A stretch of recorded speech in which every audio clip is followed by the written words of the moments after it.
clases en las cuales intentamos transmitir al alumno la importancia que tiene la química en el estudio de las ciencias médicas.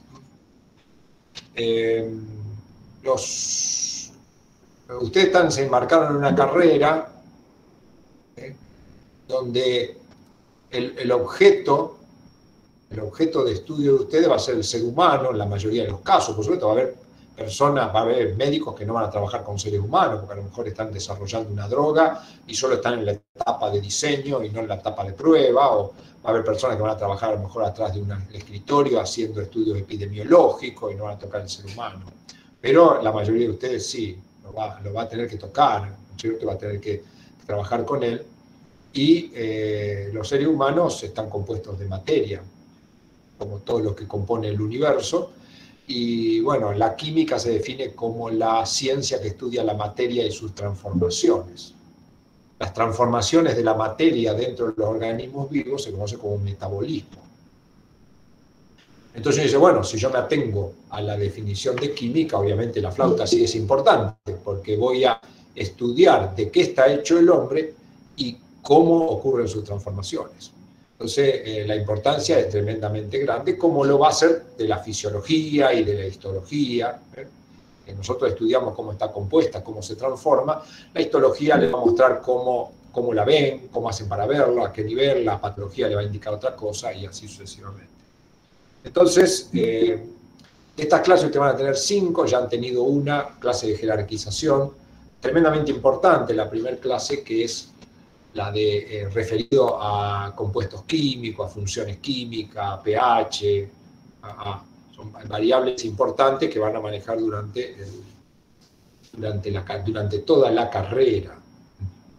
La pregunta es, ¿se puede ser médico sin saber química? La misma pregunta que yo me haría, ¿puedo manejar un avión sin ser piloto? Y uno dice, sí, ¿cómo no voy a poder manejar un avión? Siénteme arriba del avión y lo voy a manejar. A lo más probable es que me estrelle, ¿cierto? Entonces, bueno, me dice, ¿puedo ser médico sin saber química? Sí, puedo ser médico sin saber química, sin saber estadística, sin saber fisiología, sin saber patología. Puedo ser médico sin saber nada. Pero es probable que mi paciente la pasen mal, ¿no es cierto? A lo mejor ni cuenta se dan, ¿no? Y se murió y algunas veces tenía que morir, uno dice. Pero muchas veces cuando no sabemos, lo llevamos más rápido a esa situación.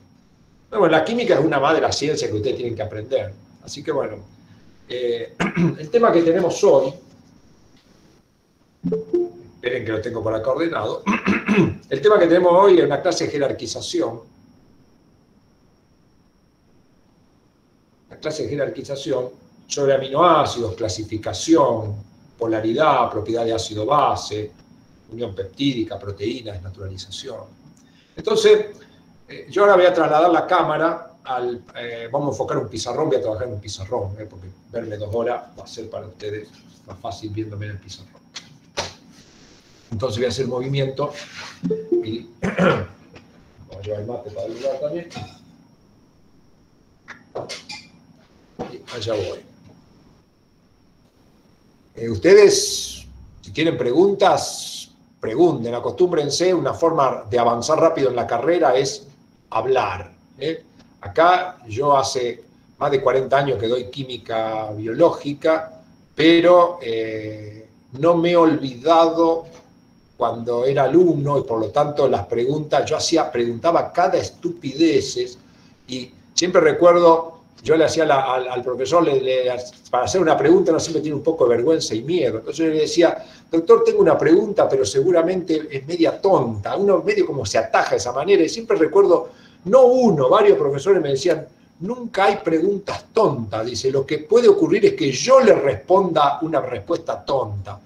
Entonces siempre me acuerdo de esos profesores que me animaban a preguntar y afortunadamente, bueno, me escuchaban y nunca me descalificaron, sino que todo lo contrario, si no, su pregunta es interesante, pero bueno, la podemos responder de esta manera. Así que bueno, eso, yo tengo esa filosofía que me enseñaron varios de mis profesores, que al alumno hay que escucharlo y nunca hay preguntas tontas.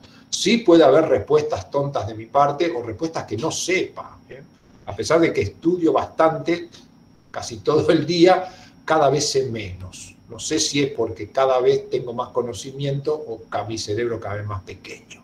Todavía eso no lo sé. Así que bueno, tienen preguntas, las hacen. Si no, acá alguien escribió una cosa interesante. Dice, no hay preguntas tontas, solo tontos que no preguntan. Ah, qué buena, me gustó, la voy a incorporar. De Caro Boscarino, me gustó la frase. Muy buena. Es decir, entonces bueno, no les tiene que animar, dar lugar a otros, no monopolizar, porque uno por ahí se le agarró el gusto, cuando uno empieza a preguntar le agarra el gusto, bueno, también dar lugar a otros, que esto sea un diálogo. Así que si tienen dudas, me cortan, me preguntan, si no, yo lo estudié de otra manera, me lo explicaron de otra manera, lo vi de otra manera, o no lo entendí como lo explicó. Así que bueno, voy para allá. Vamos a poner donde tengo yo, esperen un cachito, acá necesito ver esto yo, ahí está. A ver. Estamos ahí.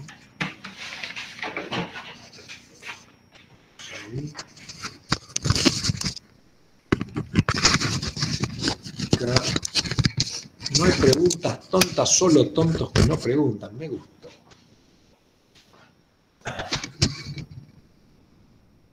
Este es mi pizarrón. Acabo de dar una clase recién y eso es lo que quedó de la clase de estadística. Vamos a borrar.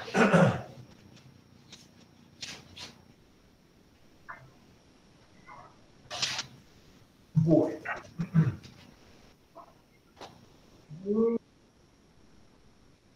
Entonces la cuestión es jerarquizar. ¿Qué quiere jerarquizar? Bueno, darle una posición a lo que tenemos que estudiar para darnos cuenta de si no, me parece que sí es importante esto. Porque muchas veces uno agarra un libro y uno lee el libro y dice, bueno, esto será verdad o será mentira. A veces dice, esto me están engañando.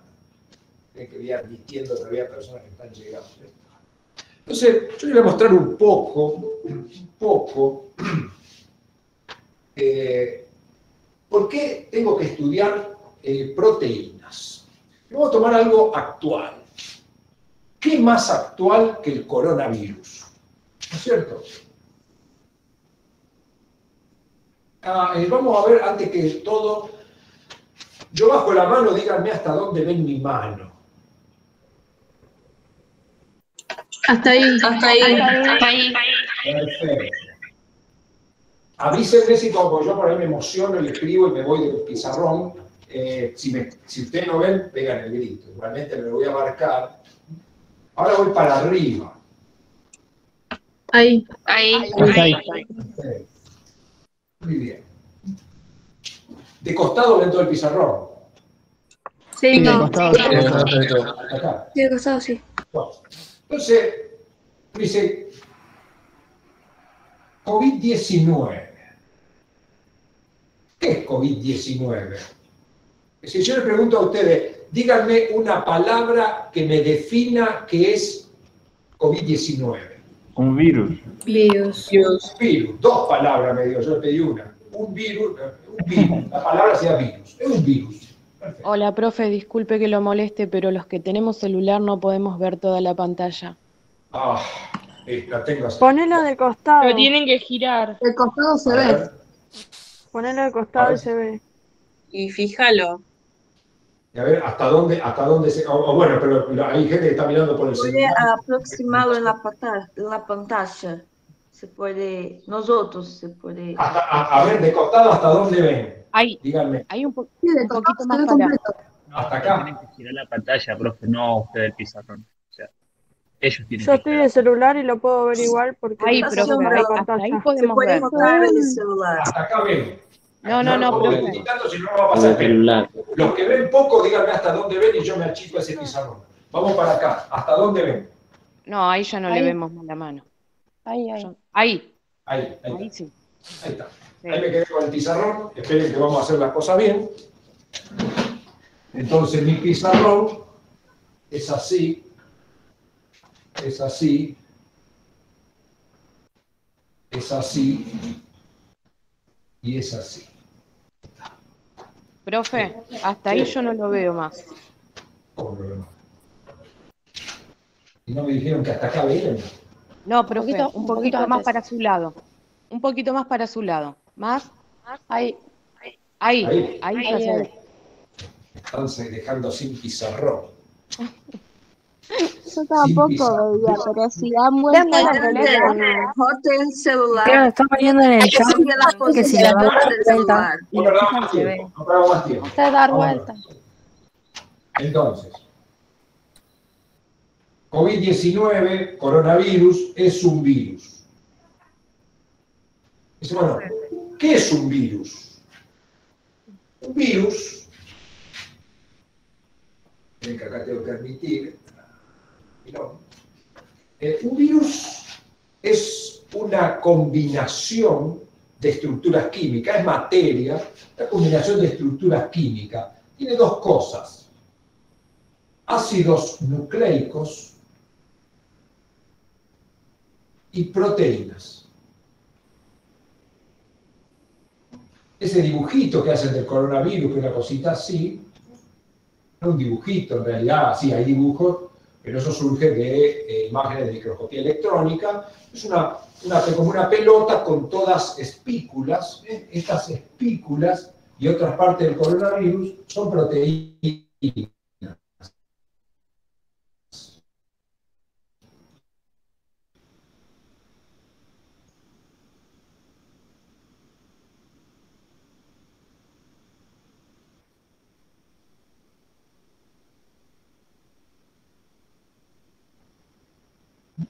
Son proteínas. Y a través de las proteínas, que tiene un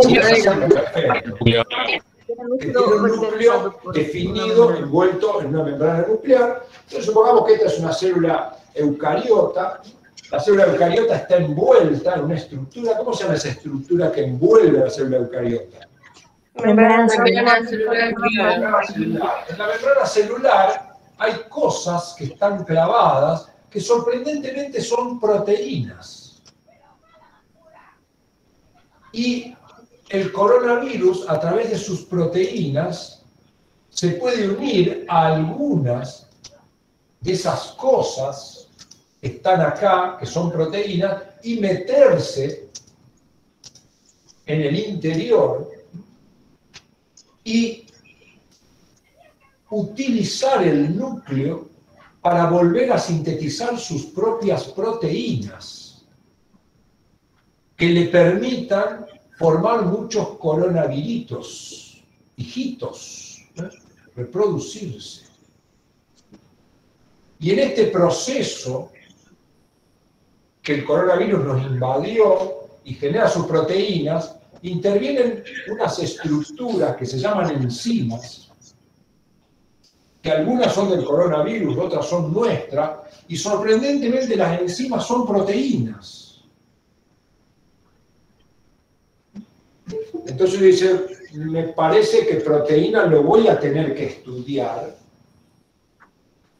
al menos para entender el coronavirus. Yo puse este ejemplo porque es un ejemplo tremendamente actual, ¿no es cierto? Entonces dice, el coronavirus nos infecta, nos invade, porque tiene proteínas que son invasivas, pero porque yo también le abrí la puerta a través de mis propias proteínas. Y después el maldito utilizó mis proteínas y algunas de él para sintetizar sus nuevas proteínas y poder hacer nuevos virus que salgan de esta célula e infecten otra. Infecten otras. Pero dice, la humanidad dijo, no te la vas a llevar de arriba, porque nosotros vamos a hacer una vacuna. La humanidad, ya la ciencia, hace cientos de años, descubrió que a estas cosas las puede combatir con una vacuna. ¿Y qué es una vacuna? Una vacuna es algo que nosotros inyectamos. Anticuerpos. La vacuna es algo que inyectamos. ¿Alguien dijo algo ahí? Anticuerpos, profe. No, pero No, la vacuna, Vivo inactivado. la vacuna, cuando nosotros inyectamos la vacuna, por supuesto, cuando estudiemos un poco más en profundidad esto, vamos a ver que esta vacuna puede ser de diferentes tipos. Ustedes habrán escuchado por televisión que hay diferentes plataformas para producción de la vacuna. Está la AstraZeneca, está la Pfizer, está la Sinopharm, la COVAX y varias más que andan dando vueltas. Hay diferentes plataformas, pero la plataforma más común, la forma, digamos, más común de generar una vacuna es meter dentro de un frasquito un antígeno. Es decir, que cuando yo administro la vacuna, lo que estoy inyectando es un antígeno. Que en las vacunas más comunes, ¿qué es este antígeno? Este antígeno es una proteína del virus. Atenuado. Claro, una proteína del COVID que la he atenuado. ¿Qué quiere decir que la he atenuado? Que yo a esa proteína de alguna manera le he cambiado su forma nativa, que era infecciosa y que me producía enfermedad, por una forma que es en cierta medida, en la mayoría de los casos, no nos produce no nos produce la enfermedad. Claro, para que... Entonces, cuando yo vacuno, administro una proteína. Me dice, bueno, pero ¿de qué sirve? Cuando yo administro este antígeno, que habitualmente es una proteína, una parte de esa proteína, por supuesto puede ser otra cosa, pero lo más común es que sea una proteína, ese antígeno va a interactuar con una parte de nuestro organismo que se llama sistema inmune. Es decir, nuestro organismo está formado por una gran cantidad de aparatos y sistemas. El sistema que nosotros esperamos que nos defienda del coronavirus es, por un lado, la ciencia, algo externo, por un lado la ciencia y por otro lado algo interno, es nuestro sistema inmune. Entonces el sistema inmune se enfrenta con ese antígeno y descarga lo que se llama una respuesta inmune. La respuesta inmune, ¿qué es? Una respuesta que ya vamos a estudiar, porque en la UP5 se estudia, es un conjunto de respuestas, como si fuera la respuesta de un ejército ante tropas invasoras, de diferente manera, como si tuviera aviación, fuerza naval, fuerza terrestre. Entonces el sistema inmune va a terminar generando... Puede ser una respuesta que hace nuestro organismo hasta de un agente extraño. Claro, la respuesta inmune es una respuesta de defensa, ante un agente extraño. Y esa respuesta de defensa, si bien tiene diferentes armas, porque no es la única arma, una de las armas son la generación de anticuerpos o inmunoglobulinas.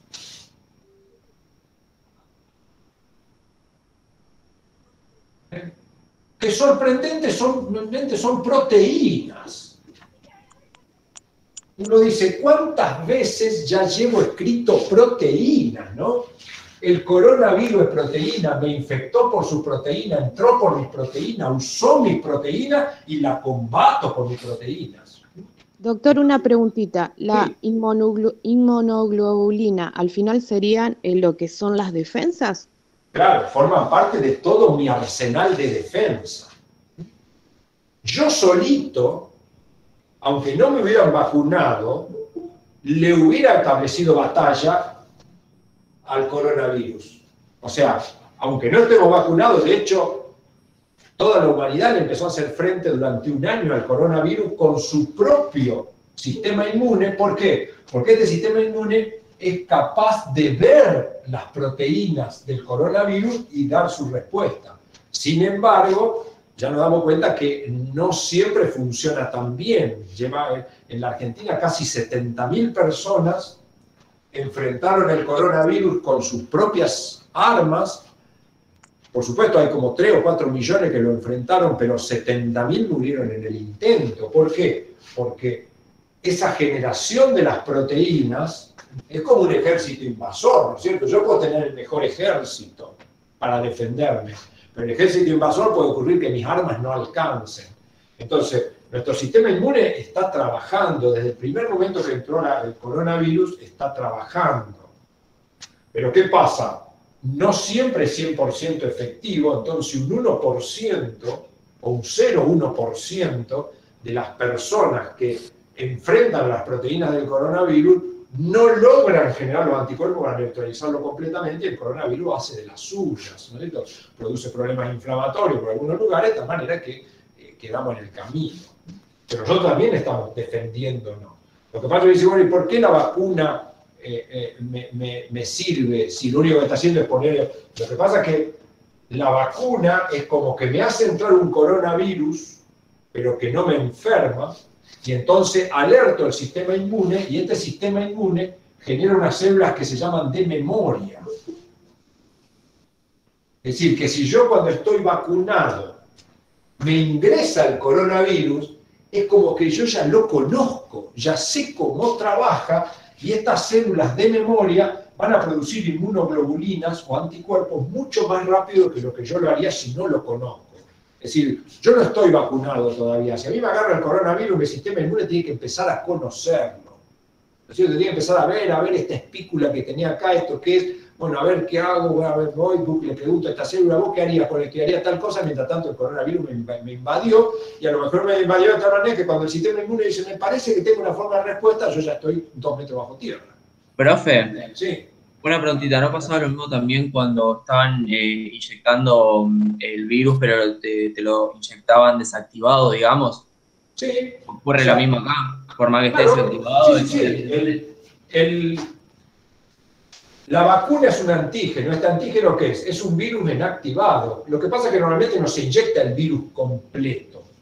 Lo que se inyecta es una proteína del virus o una parte. Por supuesto que hay otras plataformas más complicadas, ¿no es cierto? Hay algunas de las vacunas que no me inyectan una proteína, lo que me inyectan es un ácido nucleico que prepara mi célula para que yo prepare una proteína parecida al coronavirus y la ataque con mi anticuerpo. O sea, hay diferentes plataformas de preparación, pero en todas, en definitiva, no el tema de hoy de discutir no es coronavirus, aparte no sé nada de coronavirus, un poquito más que lo que escucho por televisión. No estudio mucho el tema este.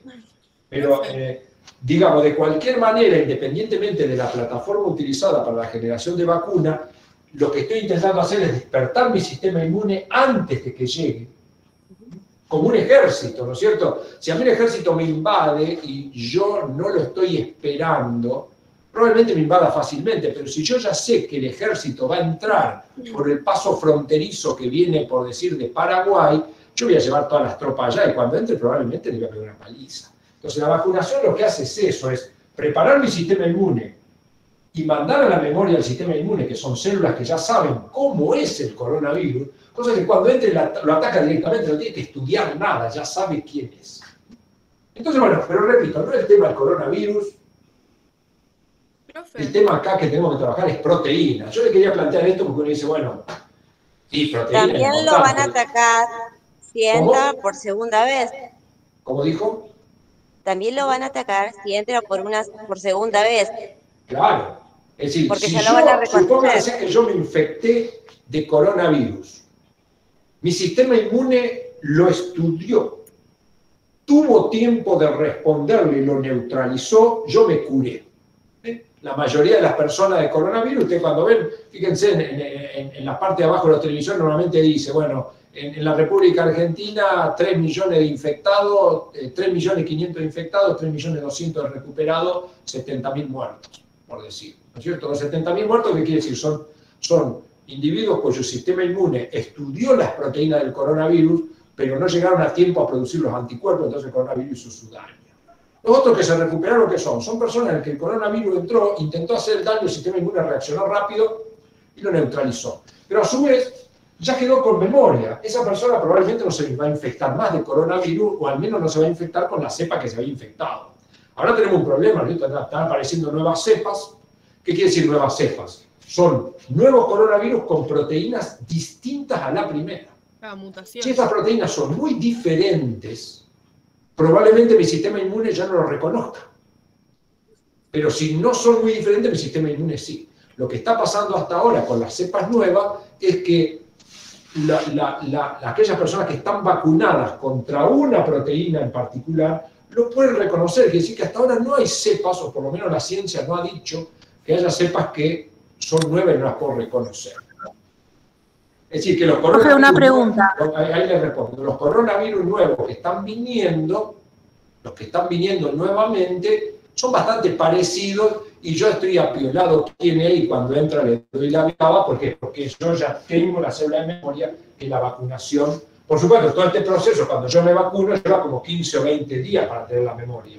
¿No es cierto? Si yo me vacuno hoy y me agarro el coronavirus mañana, probablemente pierda la batalla, especialmente con la edad que tengo. Profe, Sí, una pregunta. Sí. Quería saber, cuando nos infectamos, ¿por qué dicen que el sistema inmune nuestro tiene memoria solo por un tiempo para defenderse del coronavirus? Y después el sistema inmune pierde esa memoria y nos podemos volver a enfermar y no se defiende. Estas células de memoria, el sistema inmune siempre tiene memoria. Para algunos casos tiene memoria de por vida, para otros casos no. Con el coronavirus, esto es muy inminente, la ciencia dice lo que puede. Yo creo que va a llevar varios años saber si la vacunación con el coronavirus dura 2 años, 5 años o 70 años. Ustedes cuando estudien el cronograma de vacunación van a ver que hay vacunas que la doy una sola vez en la vida, la doy nunca más. Otras las doy 2 veces, doy una vacuna y una memoria. ¿Por qué? Y porque le enseñé, pero tiene una memoria media débil. De esa manera no va a responder bien. Entonces yo le doy 2 dosis como para reforzarle la memoria. Entonces con el coronavirus hasta ahora lo que se está diciendo es que es probable que haya que vacunar todos los años.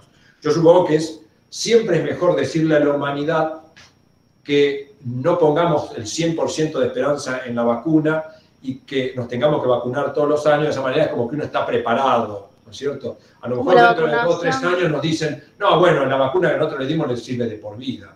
Entonces, siempre conviene, en estas cuestiones conviene ser cauto, no causar extremada expectativa e ilusión en la población, más vale ser cauto y más bien no mostrar, digamos, sin saber, no mostrar un excesivo éxito a priori. Sí. Sería Pero como vamos a terminar de hablar de coronavirus. No es el tema coronavirus, pero bueno, pregunten si hay cosas Sería que... como la vacunación de la gripe. ¿Cómo dijo? Que sería como la vacunación de la gripe. De la gripe, claro. La gripe se vacuna todos los años. ¿Por qué? Porque el virus de la gripe es bastante parecido al coronavirus. Es un virus que infecta y produce mutación en su ácido nucleico, de tal manera que las proteínas nuevas que generan son distintas. Entonces van saliendo virus que no son iguales al original y eso va generando las nuevas cepas. Con la gripe pasa más o menos lo mismo, pero no pasa lo mismo, por ejemplo, con el sarampión.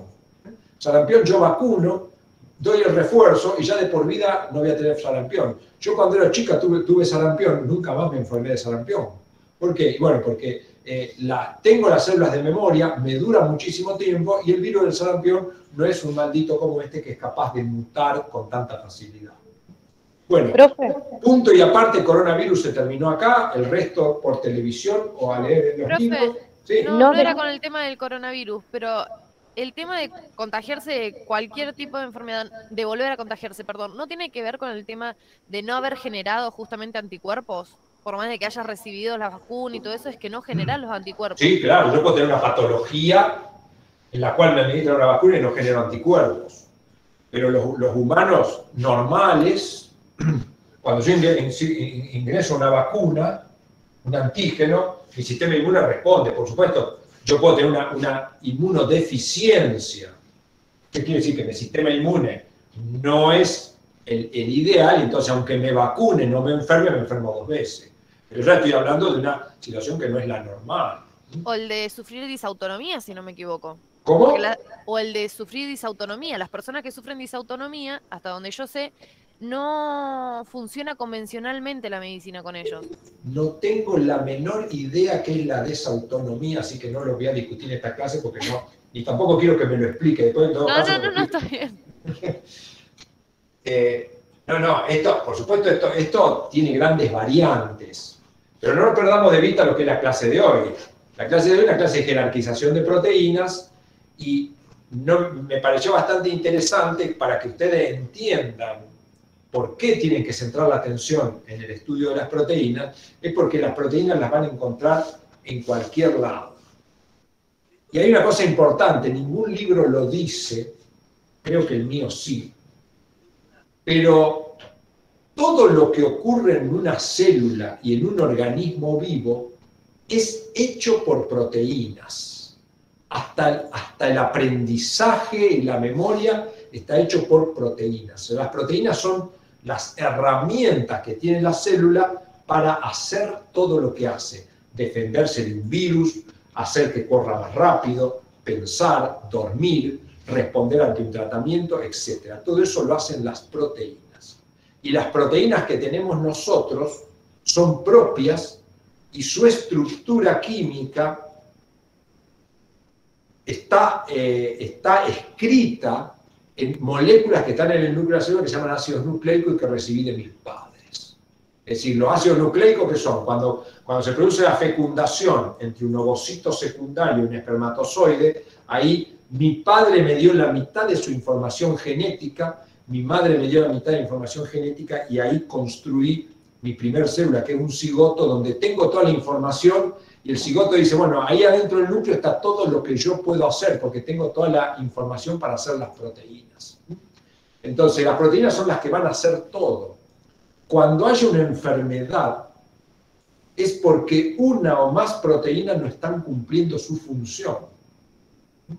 Y no hay otra forma de enfermarme que no sea a través de la falla de una o más proteínas. Y no hay otra forma de morirme que no sea por la falla de una o más proteínas. Cuando ustedes sean médicos e impartan un tratamiento, normalmente los tratamientos, podríamos decir, hay dos tipos de tratamientos básicos. Uno aplicado al estilo de vida, ¿no es cierto? Yo puedo tener una persona que está enferma porque está obesa, y entonces el tratamiento va a ser decir, bueno, haga una dieta y haga ejercicio. Le imparto un cambio en el estilo de vida y probablemente con eso solucione su problema de salud.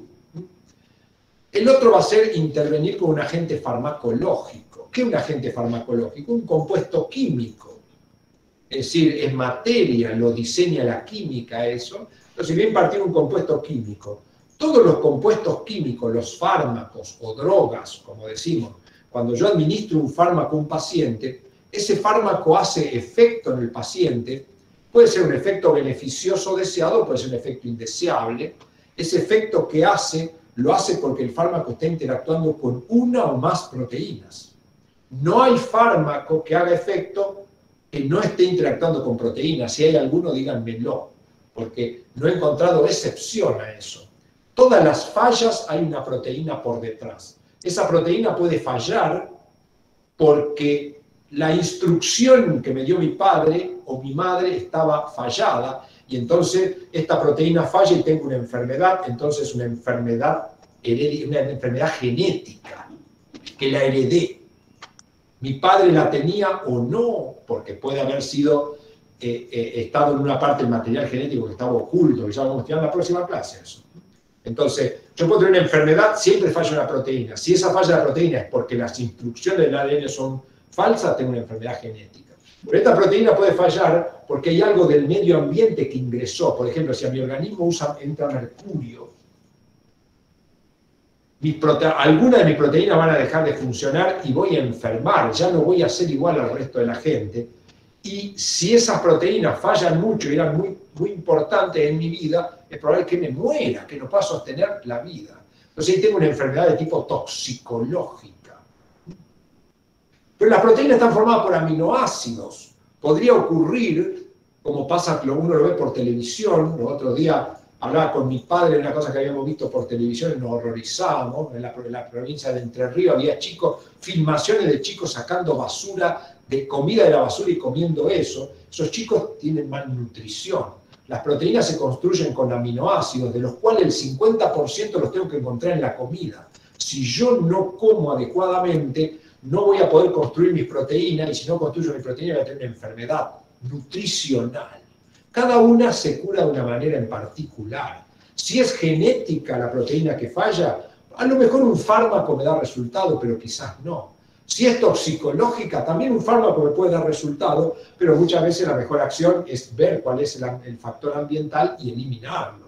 Uno dice, bueno, yo puedo tener una enfermedad porque consumo agua con arsénico. Bueno, dejo de consumir esa agua, consumo otra y saqué la enfermedad.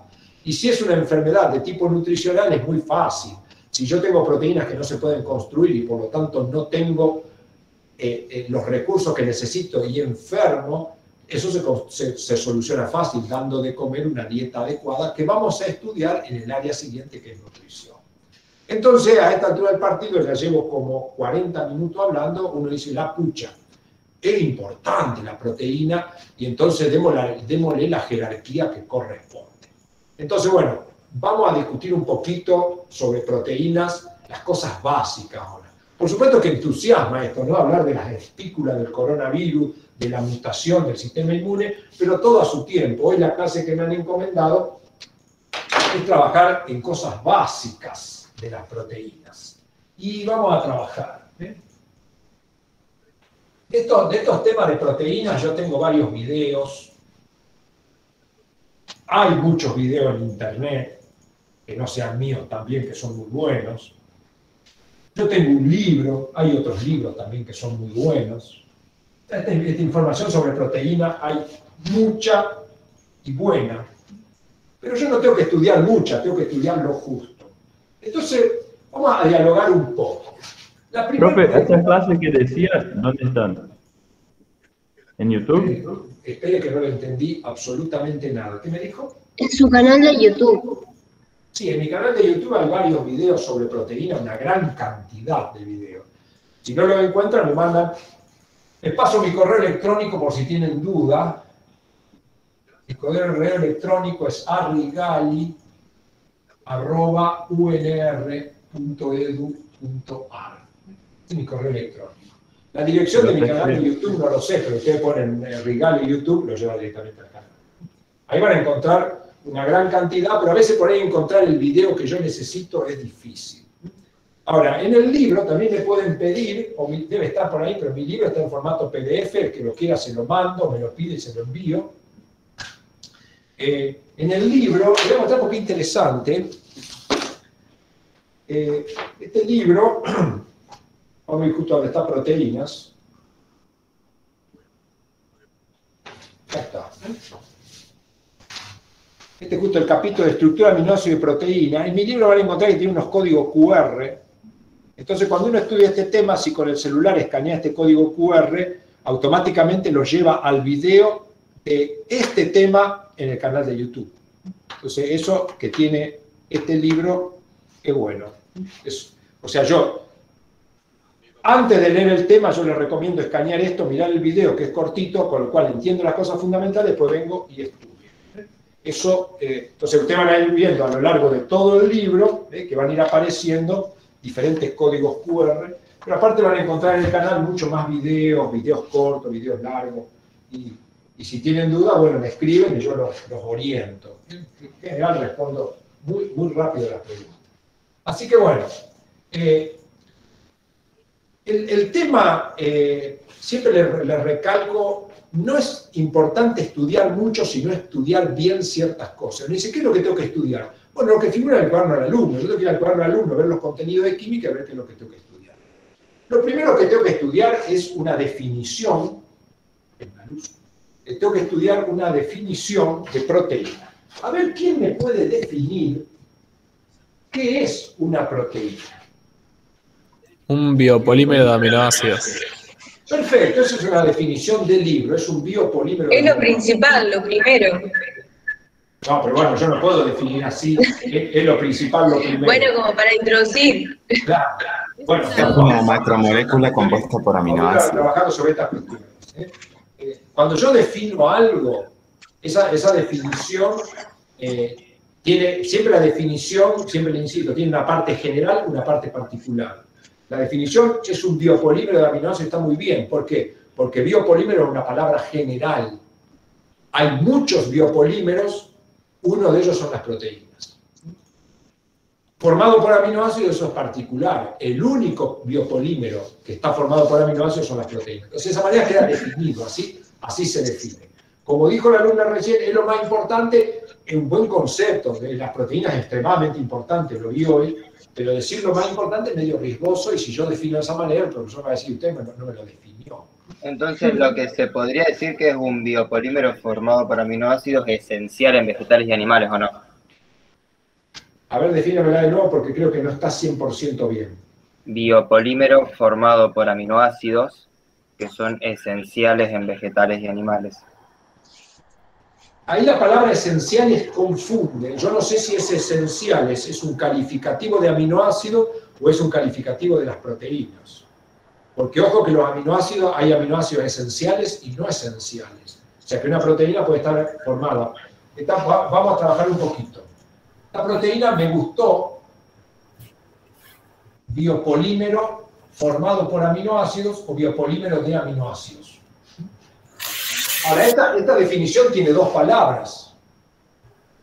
Biopolímero y aminoácido. ¿Qué es un biopolímero? ¿Qué es un biopolímero? Bio significa que están los seres vivos, poli, mucho, y mero, unidades. O sea, muchas unidades de aminoácidos en los seres vivos. Perfecto. O sea, biopolímero solo hace referencia a una estructura química que está en los organismos vivos y que está formada por muchas subunidades. Eso es un biopolímero.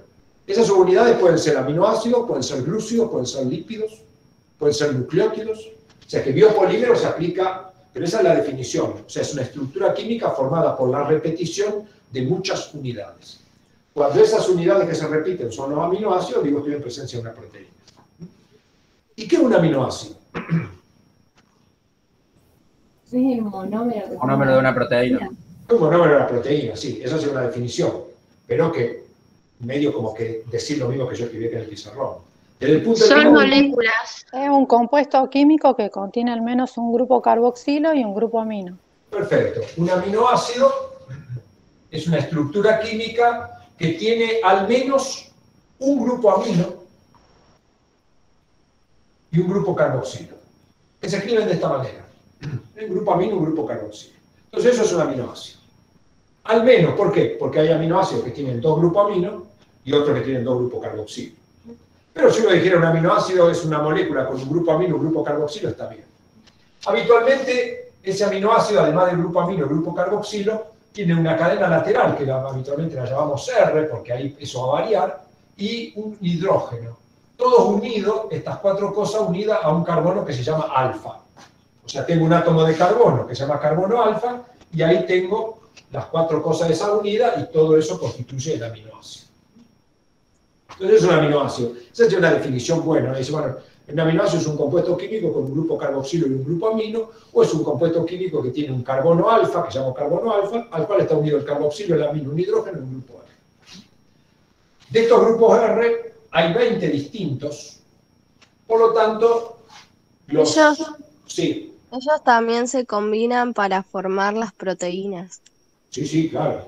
Estos aminoácidos que tienen 20 grupos, perdón, que hay 20 tipos, porque este grupo es distinto, el resto es igual siempre los aminoácidos, esos 20 aminoácidos son los que se van a combinar para formar un polímero al que llamamos proteínas. Y para que se forme una proteína, ¿cuántos aminoácidos tengo que combinar? 50. Más de 50. Claro, uno dice, bueno, eso es una convención. Dice, bueno, sí, si tengo más de 50 aminoácidos, tengo una proteína. Pero es un número, digamos, relativamente arbitrario. Pero uno podría decir, 50 aminoácidos, la mayoría de los libros dicen eso. Si tengo menos, ya no digo que es una proteína, pero digo que es un polipéptido. Si tengo 2, es un dipéptido, y si tengo 3, es un tripéptido, y así sucesivamente. Entonces, esos son los aminoácidos. La estructura que es importante de analizar, porque esta estructura tiene estos dos grupos que son tremendamente importantes. En primer lugar, una de las importancias que tiene es que este grupo, que se llama amino, tiene la posibilidad de captar un protón.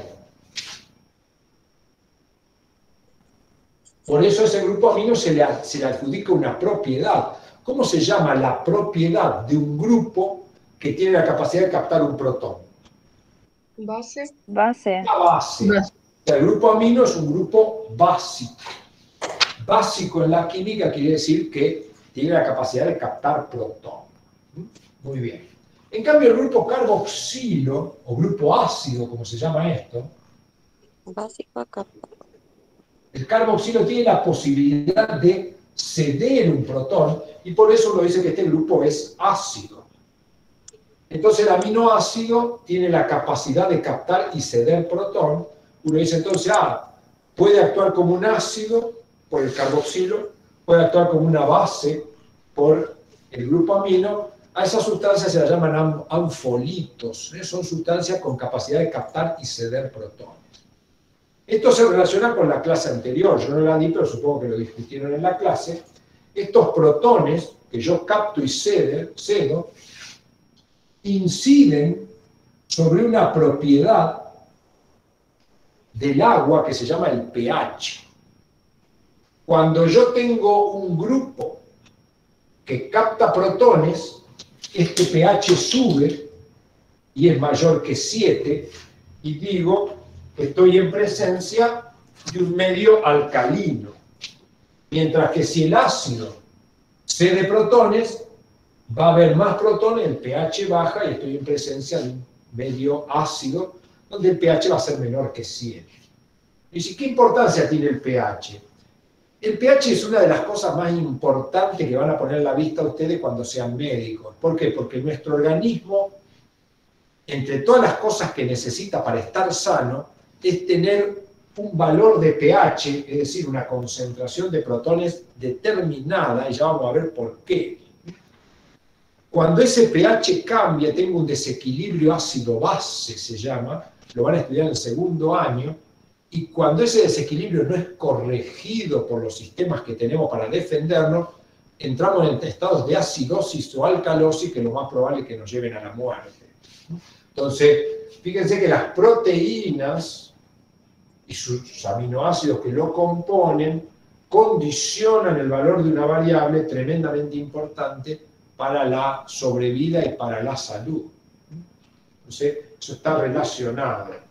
Igual, profesor, explicó la profesora en la clase pasada que cuando se unen los aminoácidos para formar la proteína, desaparecen esos grupos. No siempre. No siempre. O pierden importancia, sería. ¿Cómo? Pierden importancia y toma importancia la cadena lateral. Claro. Porque en la cadena lateral puede haber grupos aminos y grupos carboxilos. Entonces, estos aminoácidos, para formar las proteínas, se tienen que unir. ¿Cómo se unen? Por enlaces peptídicos. Se unen por enlaces peptídicos, exacto. Si yo tengo, supongamos que tengo este aminoácido que acá tiene un grupo amino y acá tiene un grupo carboxilo, acá tendría las otras dos cosas, el grupo R y el hidrógeno. Si acá tengo otro aminoácido que tiene el grupo amino, la cadena R y un carboxilo, y acá tengo otro,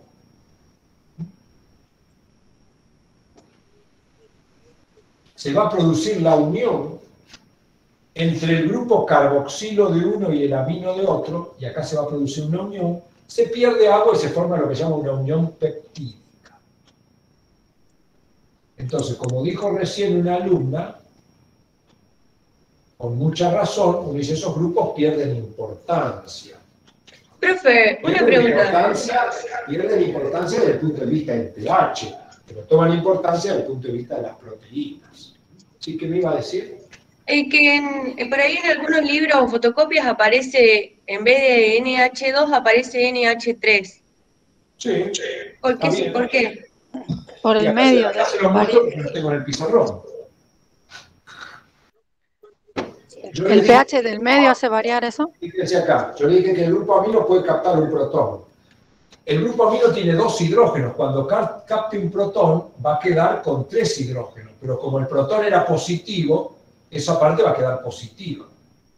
O sea que el grupo amino, yo lo encontraré como NH2 si no captó el protón, o como NH3 si ya lo captó. Lo mismo pasa con el carboxilo. El carboxilo es un ácido, cede un protón. Cuando cede un protón, va a quedar de esta forma. Pero como lo que se dio era positivo, y esto es neutro, si allá se generó una carga positiva, acá se generó una carga negativa. Entonces yo el grupo carboxilo lo puedo encontrar como COOH o como COO con carga negativa. Sigue siendo grupo amino esto. Este es un grupo amino no ionizado y este es un grupo amino ionizado, que lo van a encontrar muchas veces con el nombre de, en lugar de grupo amino, grupo amonio. Cuando está ionizado se llama amonio. Y acá pasa lo mismo con el carboxilo. Este carboxilo está no ionizado y acá está ionizado, porque tiene carga, se transformó en un ion con carga negativa. ¿Cómo se llama un ion con carga negativa? Catión. Anión. Al revés. Anión. Entonces acá el carboxilo se transformó en un anión que se suele llamar carboxilato. ¿Qué es el carboxilato? Es un carboxilo que perdió el hidrógeno. ¿Qué es un amonio? Un amino que ganó el hidrógeno. Cuando el amino ganó el hidrógeno, se comportó como una base y se transformó en amonio, ionizándose y transformándose en un catión. No sé si me siguieron. Sí. Una pregunta. Si el grupo carboxilo o el grupo amino se ioniza, ¿significa que sube el pH? ¿O no tiene que ver? Razonemos. Buena pregunta. Y más vale que eso lo entendamos pronto. El pH, lo voy a dibujar acá, chiquitito tengo el pizarrón, pero no importa. El pH lo voy a dibujar acá. El pH es un número que tiene un punto medio de 7 y puede ir a valores más bajos hasta 0. Difícil de llegar, pero digamos teóricamente hasta 0 y arriba hasta 14. Si el pH está entre 0 y 7, quiere decir que los protones que hay son muchos. O sea que cuando hay mucho protón, el pH es bajo. Y digo que ese medio es ácido, que esa solución es ácida. Por ejemplo, uno dice, bueno, el vinagre. A ver, el vinagre, ¿es ácido o básico? ¿Qué saben ustedes del vinagre? Es ácido. Es ácido. Ácido. ¿Qué pH calculan que tendrá? ¿7 mayor que 7 o menor que 7? Mayor que 7. Menor que 7. Si es ácido tiene que ser menor que 7. Ahora yo le pregunto, en el vinagre, ¿ustedes esperan encontrar muchos protones o pocos? Muchos. Esto es siempre así. En un medio ácido siempre hay muchos protones y el pH es básico. En un medio alcalino, pasa lo contrario. Los protones son bajitos y el pH es alto. Yo, por ejemplo, digo, bueno, estoy tomando agua estoy tomando mate con un agua que la traje de la zona de San Jorge, de la provincia de Santa Fe, y esta agua tiene un pH de 9. ¿El agua esa es ácida o es básica? Alcalina. ¿Es alcalina o básica? ¿Tiene muchos o pocos protones? ¿Muchos o pocos protones? Pocos. Porque alcalina. Es un concepto que hay que trabajar. Muy bien. Bueno, hablando de agua, me voy a tomar, y le voy a dar también a ustedes 2 minutos de descanso, porque hace de las 7 que vengo hablando y se me está secando la garganta. Me voy a calentar el agua del mate, aprovechando que estoy dando clases desde mi casa. Y vuelvo. Así que vuelvo con fuerzas renovadas. Profe. Sí, ni apago la cámara, dejo el televisor porque en 2 minutos estoy de vuelta. Así que me va a preguntar. Entonces, cuando se equilibra... No me quiere dejar calentar el agua. Sí, pregúnteme.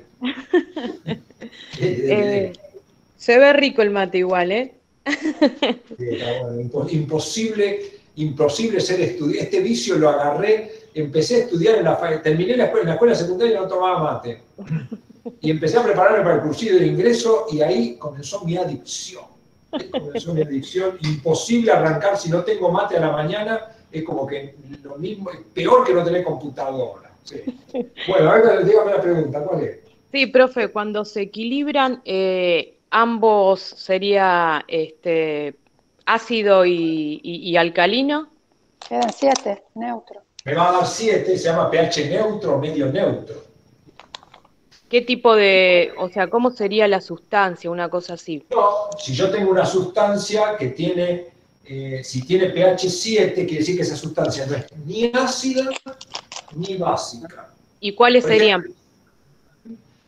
Si yo tengo agua pura acá, no tengo agua pura, pero el agua Rosario es bastante pura. Si yo tengo agua pura y le pongo azúcar, el pH va a seguir siendo 7. ¿Por qué? Porque el azúcar no es ni ácida ni es básica. Uno dice, entonces, ¿qué? Es neutra. En cambio, si yo a esto acá le agrego vinagre, que es ácido acético, el agua va a ser menor que 7.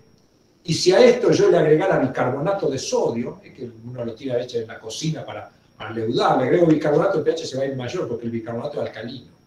Es una sustancia básica. Si yo pongo bicarbonato, capta protones. Si yo pongo ácido acético, vinagre, cede protones. Y si pongo azúcar, ni una cosa ni la otra. Me voy a calentar el agua y ya vengo. Gracias, profe. Ojo que dejo prendido la cosa y escucho todo, y aparte lo tengo a mi hijo acá que también está estudiando junto conmigo, así que me va a contar todas las cosas. Queda todo en orden. Así que si hablen, hablen bien.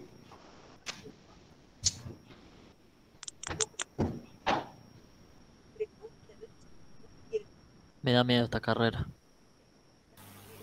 ¿Había alguien que quería la definición de biopolímero?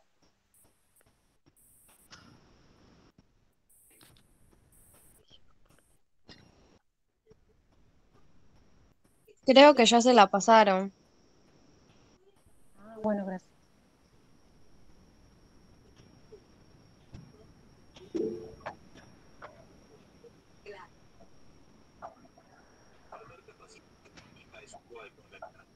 Recuperarla es lo mejor que hace PowerEar, el amplificador digital de sonido más efectivo que se conoce.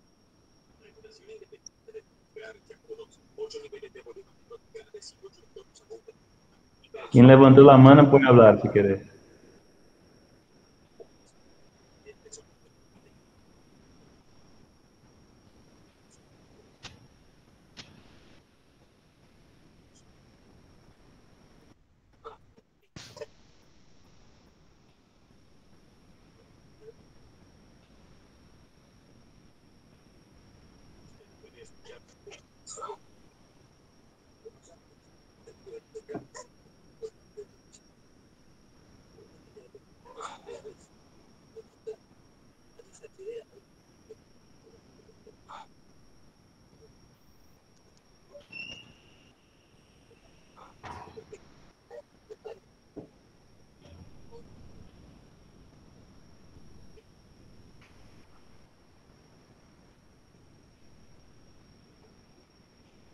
El libro es de Rigali, tiene el nombre del profesor. Si quieren, yo lo tengo en PDF también. Sí, si lo tenés en PDF, ¿lo pasás, por favor? Sí, pero no sé cómo pasártelo. Pásame el celu. Dale, dale. O yo pongo mi celu y me lo pasan y me piden los que lo quieren.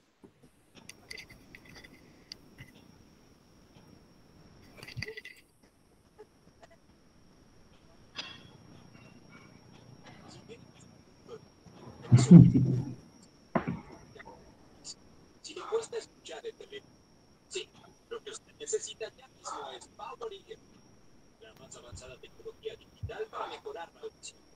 Escuchar así.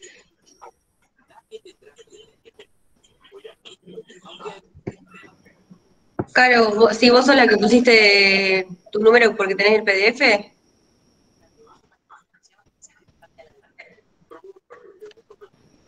Sí, no sé cómo subirlo acá. No creo, ¿no? Que se pueda subir al chat.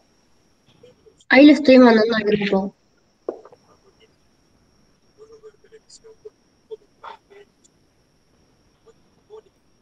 Bueno, Sí, lo que hizo el profe en el pizarrón es una unión peptídica nada más. Y la tabla del pH que está en el libro de él. El libro de él está hermoso, re bien explicado.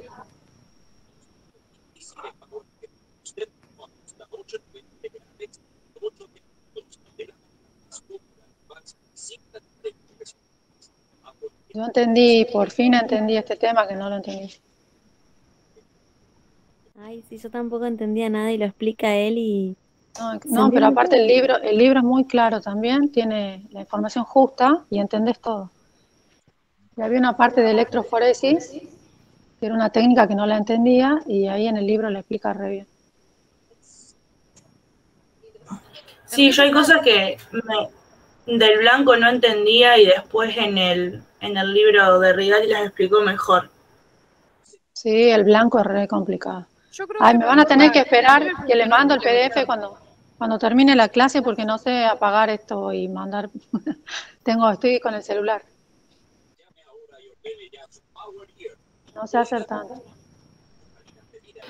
Una pregunta que no me quedó claro. Si cedo protones, baja el pH y tengo más protones o algo así. ¿Alguien sabe? No, si cedes protones queda negativo, entonces bajan los protones y sería alcalino. Si se des protones, ¿no es que se acidifica el medio? Una sustancia ácida es capaz de ceder los protones. A ver, ¿de qué Entonces estaban hay más hablando? protones. ¿De qué estaban hablando? Del trabalengua. ¿Cómo es?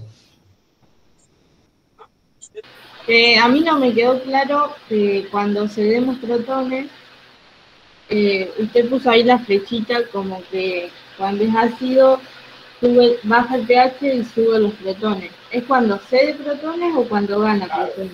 Es decir, si yo tengo un recipiente con agua, todo esto está dentro de agua, porque recuerden que el agua es el solvente universal, es el solvente biológico, todo está metido dentro del agua. Y el pH es una propiedad del agua. Entonces, si yo tengo un grupo carboxilo que cede protones, cuando el grupo carboxilo ceda los protones, va a aumentar la cantidad de protones, la concentración de protones. Y como consecuencia baja el pH. Y dice, ¿cómo al revés? Sí, porque acá hay de por medio una función matemática que lo calcula, que no voy a entrar en detalle porque usa el logaritmo, ya sería meternos. Pero ustedes siempre recuerden que cuanto más protones hay, el pH es más chico. Es una medida inversa. Entonces, si se disocia el carboxilo, va a haber más protones y por lo tanto el pH desciende. Mientras que si se ioniza o se asocia, que sería lo mismo, el grupo amino, voy a retirar protones y al retirar protones los protones bajan y por lo tanto el pH sube. Es así. Pero no esperen, esto hay que ir introduciéndolo con paciencia, con lentitud. Uno a lo mejor hoy entiende una parte, mañana consolida nuestro sistema nervioso solo, une con otra cosa y termina teniendo la idea. No se preocupen porque uno por ahí pierde 2 horas atrás de un concepto y terminó más confundido que al principio. Entonces, la idea es que un aminoácido tiene 2 grupos, uno ácido y uno básico, y por lo tanto va a incidir sobre el pH de la solución. Como dijo una de las presentes recién, una de las chicas presentes, cuando se producen las uniones peptídicas, estos grupos aminos dejan de tener esa capacidad, pero pueden seguir teniendo la capacidad los grupos aminos carboxilos que se encuentren en las cadenas laterales, que no son muchos,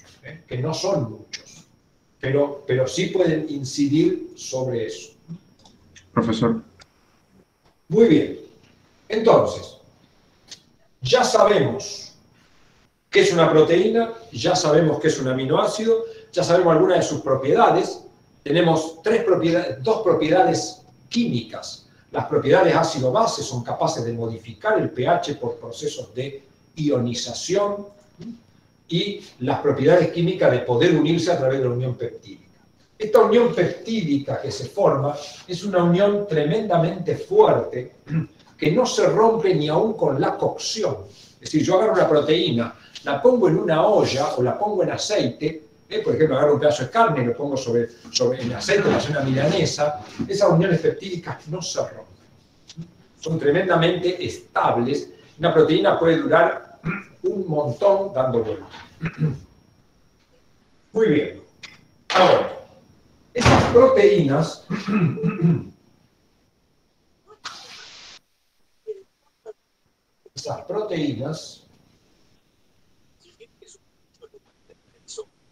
Profe, sí.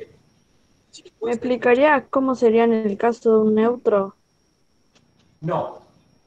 No se lo voy a explicar porque me voy a quedar muy atado al pH y no me quiero quedar atado al pH. Si tiene dudas, puede volver. Yo todos los martes a las 8 de la mañana tengo una clase de consulta, ahí puede venir con dudas. Me puede preguntar por correo electrónico y yo le voy a dar la explicación o un video para que vea eso. O si es necesario y tengo tiempo, fijaremos una charla personal y nos conectamos por Meet o por Zoom y lo discutimos.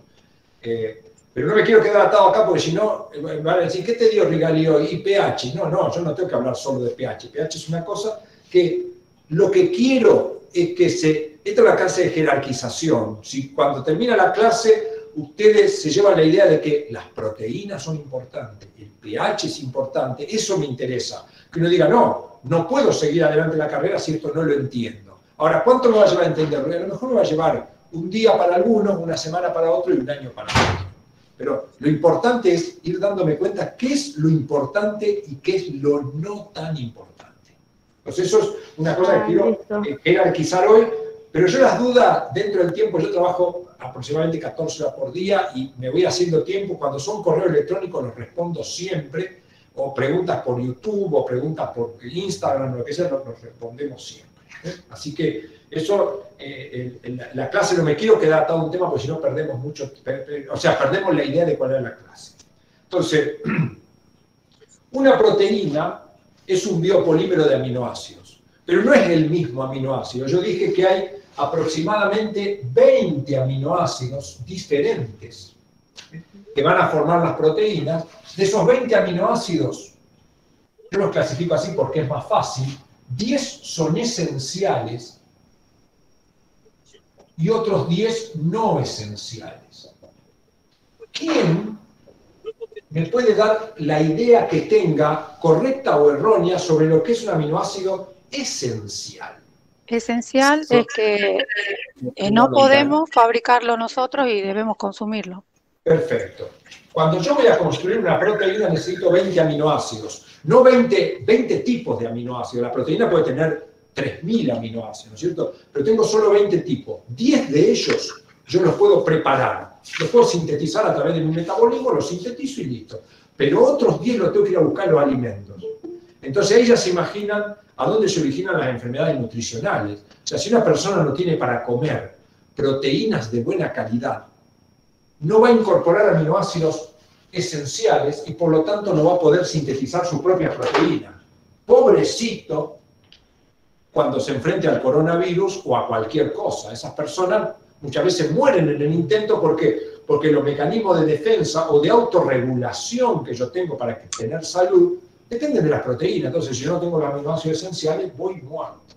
Entonces, tengo 20 aminoácidos esenciales, 20 aminoácidos no esenciales.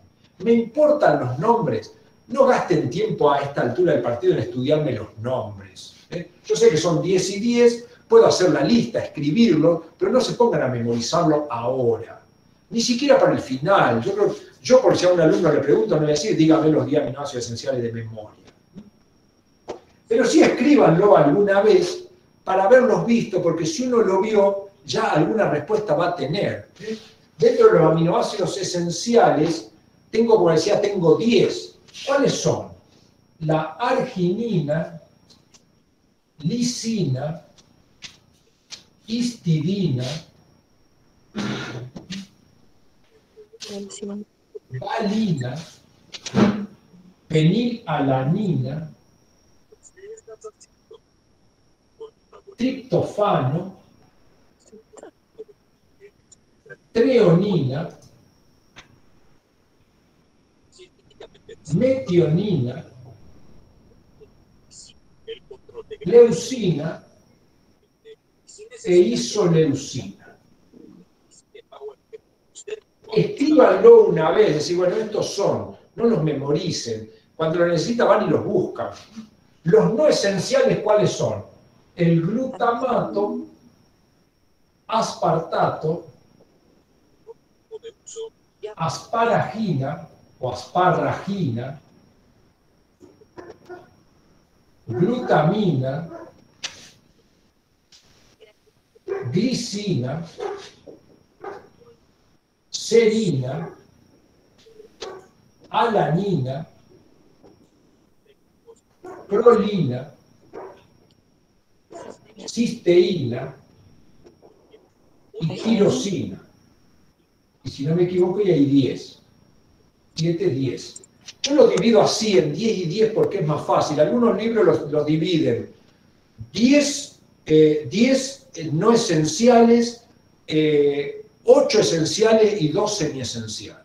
Para mí es más fácil, los semiesenciales son esenciales en algún momento de mi vida, entonces yo los puse todos juntos. Esta es una clasificación. Entonces, mírenlo alguna vez, pero no se estudien esas cosas. A mí los alumnos a veces me dan unas reglas mnemotécnicas, me dicen, el general San Martín nació en Yapeyú y derrotó a los españoles. Digo, ¿qué me está diciendo? Se volvió loco este tipo. No, eso es una regla mnemotécnica, porque el general San Martín me está indicando que...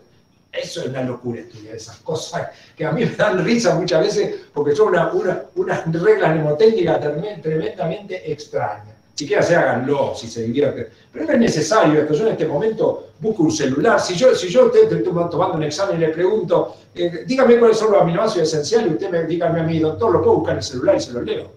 Si lo tengo en el celular, ¿para qué los quiero tener en mi cabeza? La cabeza la tengo que tener para pensar, no para guardar cosas que están mucho más seguras en Internet.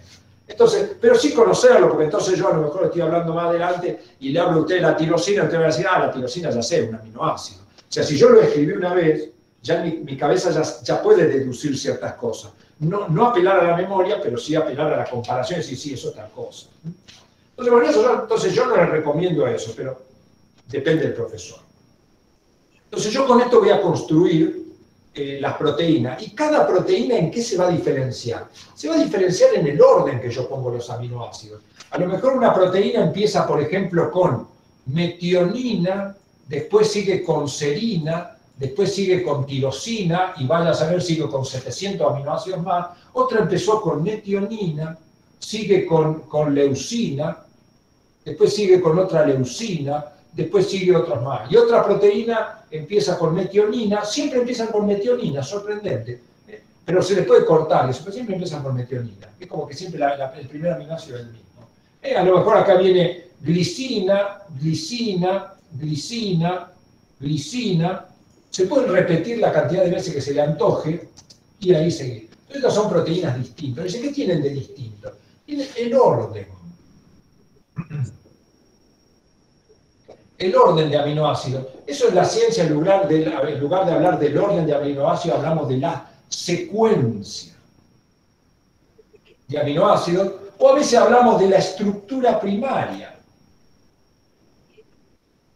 La estructura primaria de una proteína, ¿qué es? Es el orden en que yo pongo a los aminoácidos y que quedan unidos entre sí por unión peptídica. Entonces uno podría decir, bueno, la estructura primaria de una proteína es el orden de los aminoácidos y es sostenida por la unión peptídica. Y uno dice, ¿y quién cuerno le da el orden? ¿Quién hace esto? Bueno, esto... ¿Cuál es la maquinaria de la célula encargada de poner este orden? Los ribosomas. Los ribosomas. Hay una organela no membranosa que puede estar unida a membranas o no. Yo puedo tener ribosomas que están sueltos o ribosomas que están unidos a un caño. Acá se va a sintetizar una proteína y acá también, nada más que acá la proteína va a caer acá adentro. Luego por este caño se va a dirigir hasta un sistema que se llama aparato de Golgi y esa proteína va a formar parte de una vesícula y se va a ir afuera de la célula. Hay un perro que me está preguntando algo, pero no le entiendo si es de proteína o de aminoácidos. Yo tengo perros también que entienden bastante de química.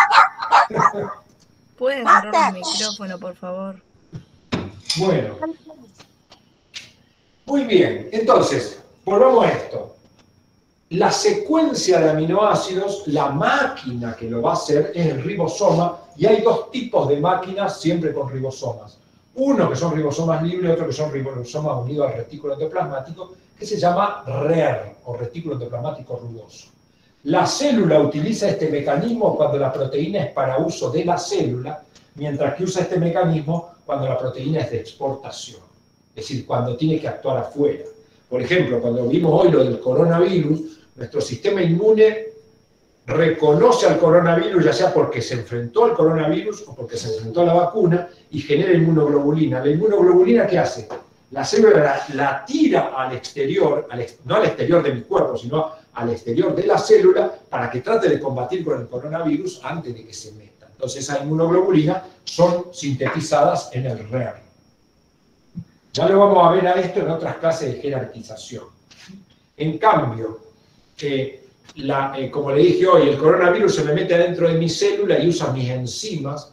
Esas enzimas son propias de la célula, entonces son sintetizadas en ribosomas. Pero es el ribosoma el que lo hace, la máquina. Pero para poder hacerlo necesita dos cosas, o tres. Necesita aminoácidos, obviamente. Necesita energía, que ya vamos a estudiar en el área siguiente, en nutrición, cómo la célula consigue y produce la energía. Y después necesita el plano. El ribosoma necesita saber en qué orden pongo los aminoácidos. Ese plano viene montado en una molécula que se llama ARN mensajero, que se originó a partir de una estructura que se llama gen, que está metido dentro de una gran molécula que me dieron mis padres, que se llama ADN, y de la cual tengo dos instrucciones, la de mi padre y mi madre, y mi célula elige, decimos, bueno, mejor esta o mejor esta. Y a veces se equivoca y elige la que no es mejor, y a veces nos lleva a una enfermedad. Pero entonces un poco esta es la idea, la estructura primaria es algo que cuando yo nací y cuando ustedes nacieron, ya cada célula tenía la información para hacer las proteínas y no puede hacer algo distinto que lo que tiene, y con esas proteínas se va a tener que defender. Si esas proteínas son todas de buena calidad, en el sentido que cumplen su función, yo voy a ser saludable toda la vida hasta que en algún momento alguna proteína falle y me enferme o me muera. Pero puede ser que yo nazca con algún gen defectuoso, con lo cual voy a sintetizar una proteína que a lo mejor no cumple su función.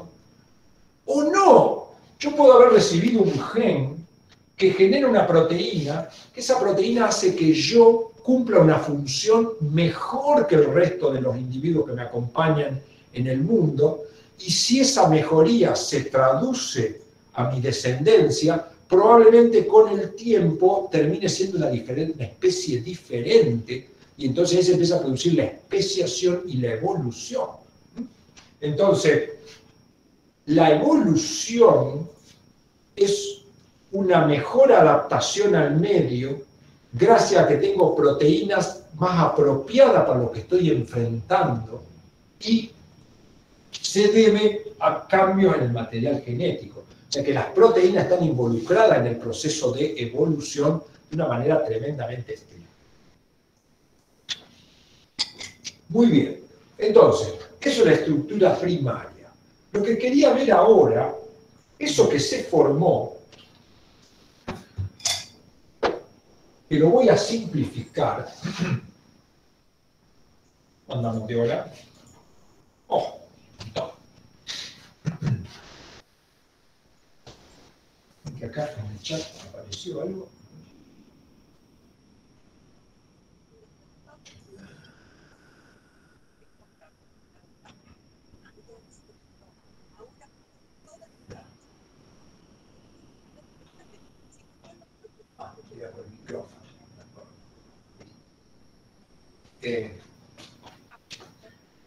Entonces yo una proteína la puedo dibujar así, como si estos fueran aminoácidos, todos unidos por unión peptídica. Como acá se une un grupo amino y un grupo carboxilo, este primer aminoácido solo utilizó el carboxilo, quiere decir que acá le queda libre el grupo amino. Y como este aminoácido solo usó el grupo amino, acá le queda libre el grupo carboxilo. En una proteína a esto se lo llama extremo N-terminal y a esto se lo llama extremo carboxilo o C-terminal. Pero después dijimos, cada aminoácido acá va a tener cadenas laterales. En esas cadenas laterales puede haber diferentes estructuras. Puede haber estructuras que solo tengan carbono e hidrógeno,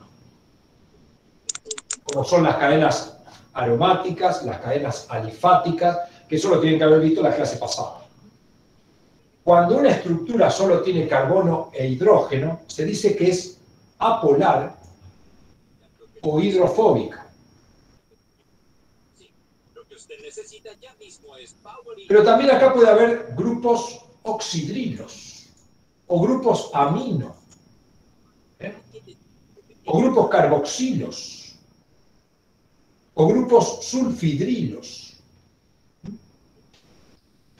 Estos grupos que tienen oxígeno o nitrógeno, cuando hay oxígeno o nitrógeno, esos grupos son polares. ¿Qué quiere decir que son polares? Que tienen afinidad por el agua, como consecuencia tienen afinidad por el agua, son hidrófilos o hidrofílicos. Entonces esos grupos van a interactuar, ¿por qué? Porque esta cadena se puede doblar. Entonces, acá viene la parte difícil, pero vamos a intentar simplificarla. Voy a hacer una para que me salga lindo. Supóngase que yo tengo una cadena así.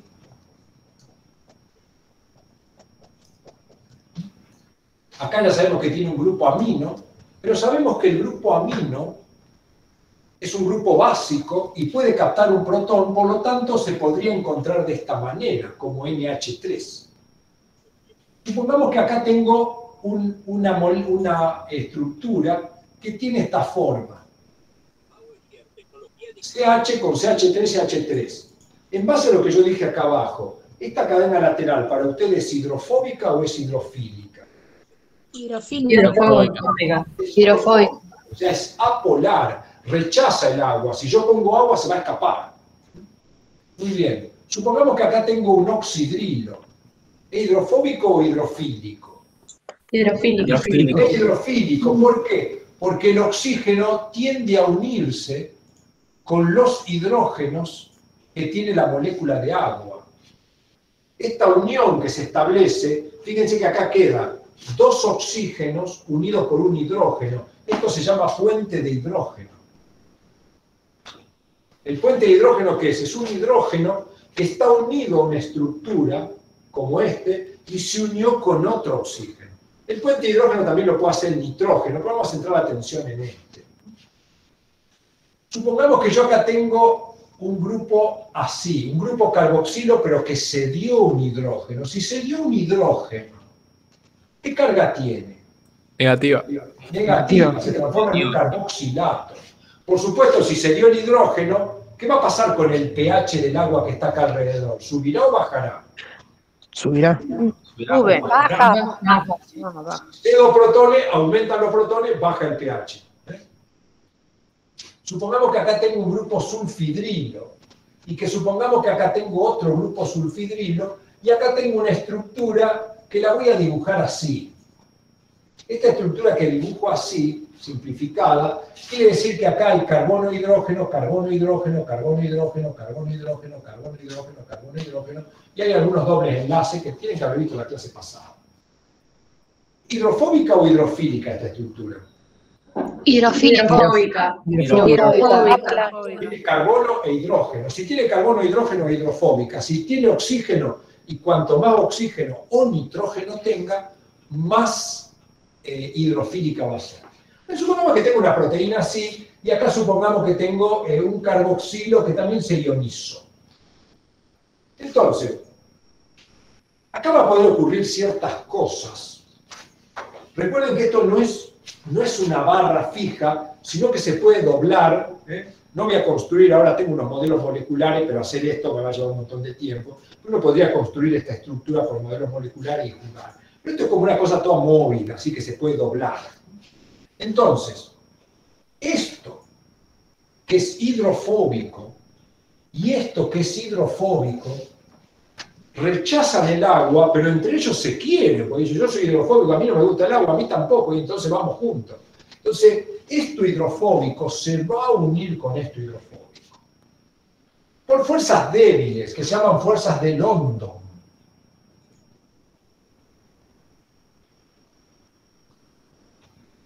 Son débiles, pero se unen. No se van a unir al agua, pero sí se van a unir. Entonces, cuando se unan, ¿qué va a ocurrir? Esta molécula se va a doblar, porque al hacer fuerza entre ellos, se va a tender a doblar. Acá, vamos a hacer otro color. Este carboxilo que tiene carga negativa se va a rechazar con este carboxilo. ¿Por qué? Porque, bueno, eso aunque no hayamos estudiado nada, sabemos que sin carga del mismo signo se repelen y carga de signo contrario se atraen. ¿Con quién se atraerá este carboxilo o aquel por la carga que tiene? Miren la molécula. Con el amino. Con el amino. Con el amino. Entonces, esto con esto se va a atraer por una unión que se llama unión iónica o electrostática, que implica la ionización de grupos. Acá, por ejemplo, este hidrógeno podría atraerse, lo voy a hacer, tengo otro color.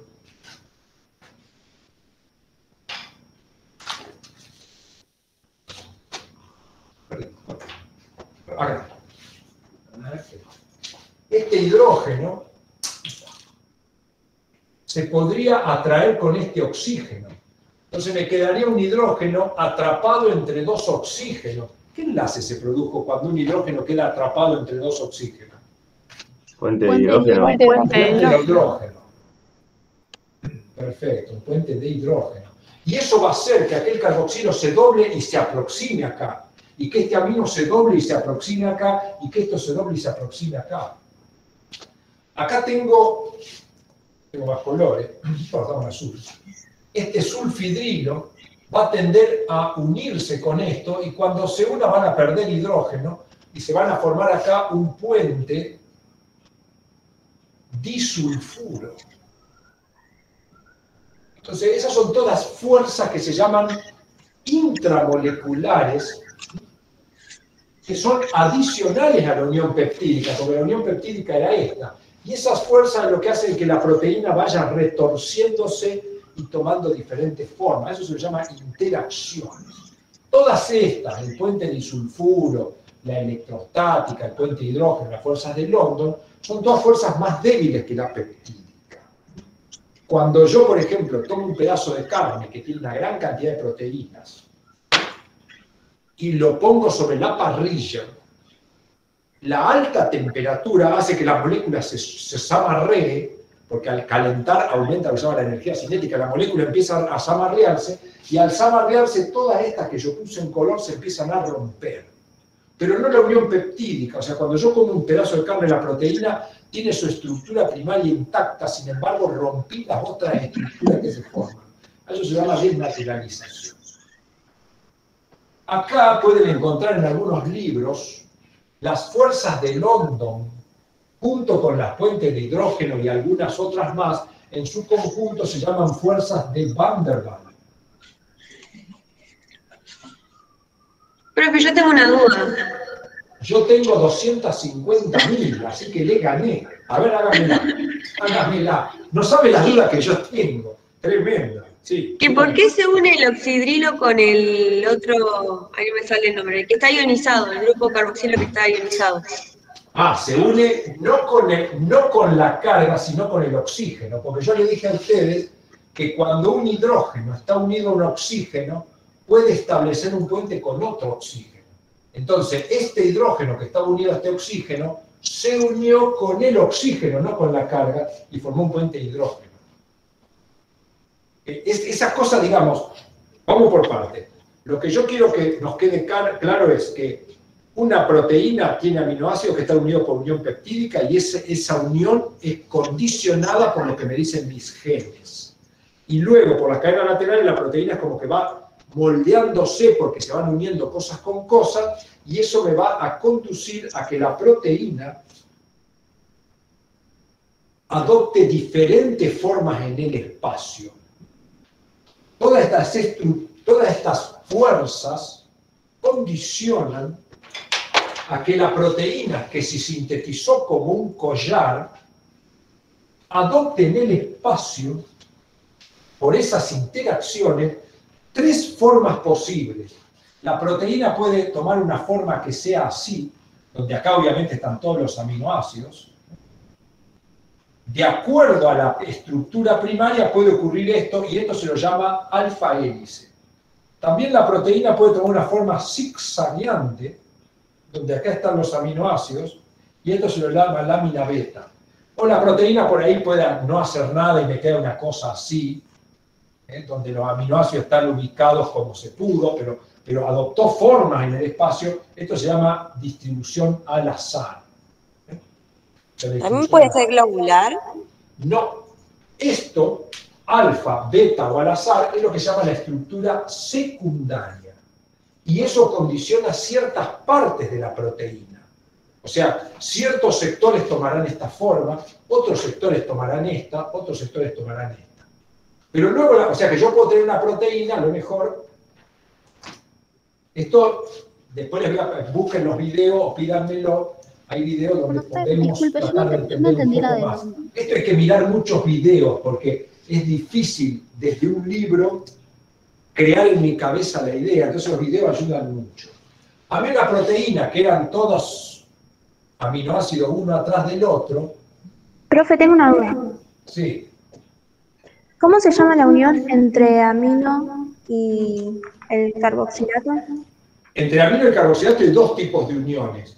Cuando se unen, pueden formar una unión peptídica, en ese caso se pierde una molécula de agua y se forma una unión peptídica, pero también el amino y el carboxilato, si están ionizados, que este tiene positivo y este tiene negativo, pueden unirse por una unión electrostática o iónica, se suele llamar también. Diferentes nombres. Entonces, el orden este es la unión peptídica, es la estructura primaria. Esto puede, a lo mejor, este sector tomar una forma así, luego el sector siguiente quedar así, y a lo mejor el sector final quedar así. Una pregunta. Sí. El tipo de estructura que toma esa forma, depende de los aminoácidos del que esté compuesto la proteína, ¿no? Depende de los aminoácidos y las interacciones que mencionamos que puede establecer. Exactamente. Si prevalecen los puentes de hidrógeno, muchas veces forma alfa, pero si prevalece otro tipo de puente de hidrógeno con otro grupo puede ser más bien beta, y cuando hay una mezcla termina al azar. Entonces una proteína puede tener sectores de alfa, sectores de beta, sectores de gamma, de azar. Profe, disculpe, yo no entendí bien la del... Espere que termino la idea. Cada uno de estos sectores se suele llamar dominio. Tengo un dominio alfa, tengo un dominio beta, tengo un dominio al azar. Los dominios son partes de una proteína que tienen una estructura en particular o una función en particular. También van a ver la palabra motivo muchas veces. El motivo no es lo mismo que el dominio, sino que el motivo es cierta repetición de aminoácidos que se presenta siempre de la misma manera, eso se llama motivo. Una proteína tiene motivos y dominios. En principio pensemos a los motivos y dominios como partes. Ya le voy a responder. Espere que quiero ver cómo ando con el reloj. Me quedan 10 minutos, a las 9:50 tengo que terminar. Esta proteína que quedó así, puede, una vez que quedó así, con una estructura secundaria que tiene una parte de alfa, una parte beta y una parte de azar, seguir interactuando entre sus grupos y terminar haciendo una proteína que tiene en conjunto, acá un pedacito de alfa, acá un pedacito de beta, acá el azar, pero es un conjunto, es una pelota, esto se dice que es globular. O sea, cuando la proteína, luego de haber adquirido esta forma, en el espacio toma una forma como una pelota, se dice que es globular. Pero también podría haber ocurrido que esta proteína se distribuya con una forma así, que es más alargada. Cuando es más larga que ancho, se dice que es fibrilar. Y esto es muy importante. En general, las proteínas que son globulares son proteínas que son solubles. Solubles en agua, son proteínas que son capaces de estar en el agua y cumplir funciones, como los anticuerpos que hablamos. En cambio, otras que son fibrilares son las que sirven para estructura. Estas tienen función estructural, netamente. Estructural y contráctil. Por ejemplo, las proteínas que forman los tendones son fibrilares, como el colágeno. Es un ejemplo de estructural. Las proteínas que forman nuestros músculos y tienen capacidad de contraerse, como la actina y la miosina, son fibrilares, aunque dentro de estas puedo encontrar parte al azar y parte beta y parte de tipo alfa. En cambio, estas, las que son globulares, acá voy a encontrar las que cumplen todas las otras funciones. Para nombrar las más importantes, ¿cuáles tenemos? Y los anticuerpos son proteínas globulares, las enzimas, los receptores y miles más. Ahora, una proteína mantiene su forma, si mantiene su forma, mantiene su función. Pero si pierde la forma, pierde la función. ¿La forma de qué depende? De las fuerzas de Van der Waals, de las uniones electrostáticas, de los puentes disulfuro, inclusive de las uniones peptídicas. Por lo tanto, una proteína va a perder su función cuando esas fuerzas se rompan. Si lo que se rompe, recuerden que una proteína, voy a volver a escribir acá,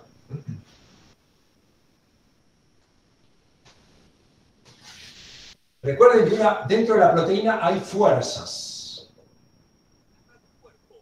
Fuerzas que unen aminoácidos por unión peptídica y fuerzas que unen aminoácidos por su cadena lateral.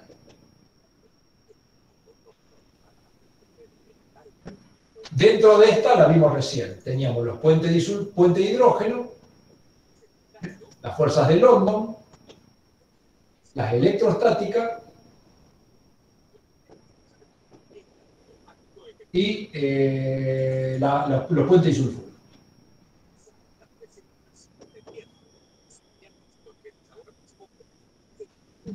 O sea que estas son las que condicionan la estructura secundaria, terciaria y cuaternaria.